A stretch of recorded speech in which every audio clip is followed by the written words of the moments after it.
Ito maba-blackpill ka dito. Bakit pixelated ang Japanese adult film? So ito yung paliwanag ni Maria Ozawa. Why back then the private parts are pixelated? Till now, though. Ah. I think it's just the culture. That's how they market. Oh. It's like a whole package. You can see almost everything but that part. So that I think it's just like, I don't know. It makes you wanna Makes it Again, more mysterious. mysterious. Yeah. And then of course Jav, it's about fantasy, right? So when if you Ito yung sinasabi niya na magaganda raw yung babae na nandun sa adult film, tapos yung mga lalaki hindi raw pogi. Kasi nga, sinisell nila yung fantasy sa mga average na tao, di ba? notice, there's beautiful girls, cute girls, but then it's hard to find like very handsome, Yeah. like model type guys in why the is movie. why is that the reason that It's because of the fantasy, because Oh. we are selling those to mostly 90% male market, right? Yeah. So if the guy see the video and sees a guy who's more handsome than they are, they're not gonna buy the product. They have to feel good about themselves, and we have to they have take to care think of their that emotions. if he can do that, I can do that Yeah. too. Yeah, you have to give them a Ayun yung sinasabi, di ba? False hope.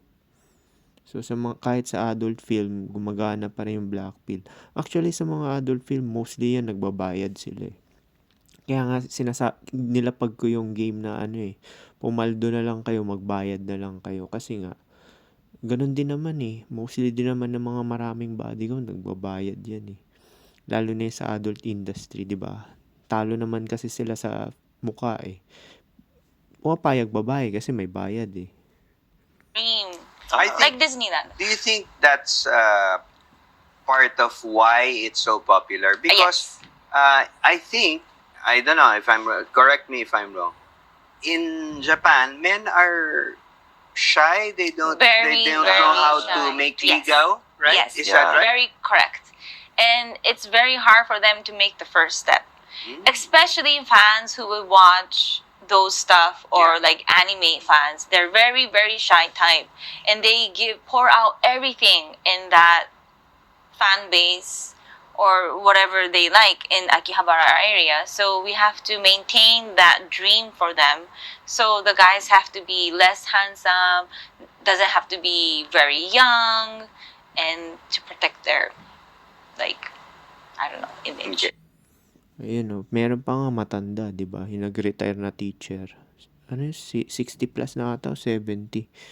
Pinapasok sa adult industry yun eh. Para ma-fulfill daw yung dream niya. Syempre, babayaran siya, di ba? Fantasy ng Japanese, di ba? Yun yung selling point kasi na yung mga pangit, nakakabembang, tsaka yung mga matatanda. Kaya ang game talaga, pumera. Kasi yung mga yun, bayad yun, di ba? At some point, kahit naman chad ka magbabayad ka ng oras, magme-message ka pa, tapos maraming swipe, di ba? Waste of time, di ba? Yun lang, peace.